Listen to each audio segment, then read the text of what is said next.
So what kind of thrills do you get for nearly $1 million? $1 million, right, Pim? Yeah, instead of going high, this gets you really fast. The top speed of this car is like 214 miles an hour, 0 to 60 in 2.5 seconds.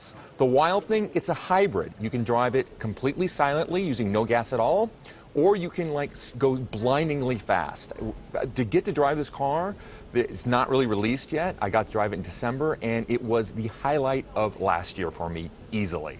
Jason, describe what it's like to be in the driver's seat and just watch the scenery pass you by. I actually described it in my column as an 8mm film. You know, when things are choppy and they're passing you very quickly, I couldn't even remember the whole drive. It went by so quickly. This car is very stable. It's very fast.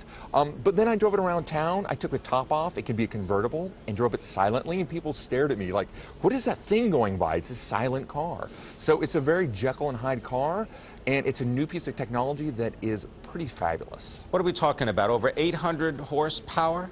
Yeah, I think 867 horsepower. Using 944 pound-feet of torque, which is just incredible thrust. I mean, it moves you off your feet like you would not believe. It's like science fiction type of speed. You lose your sense of distance when you're in a car like that. It's best in full, sort of under full power, on a racetrack, because even on the racetrack, I ran out of distance very quickly. Driving around town, you know, you want to maybe get on the gas a little short spurts and then slow way back down. Discretion is better part of valor in this particular case. Jason, how many do they expect to make?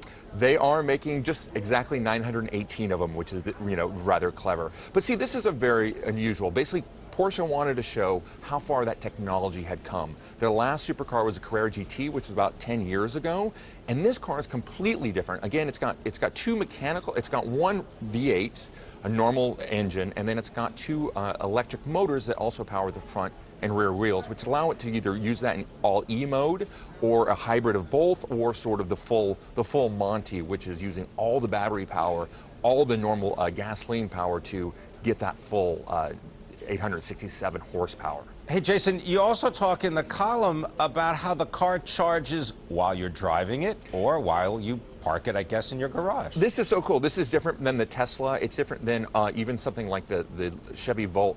Basically, you can put it in race mode, and if you keep it about 4,000 RPM, the engine recharges the battery as you're driving it. So basically, you know, if you use all your battery power up, you know, and during a hard charge on the racetrack, you can slow back down, and the engine and the regenerative braking will actually put those batteries back to normal. So you can plug it in, but you don't actually have to on the drive. So you've got battery power from here to LA if you need it. Well, for $1 million, you should have such options. Right. All right.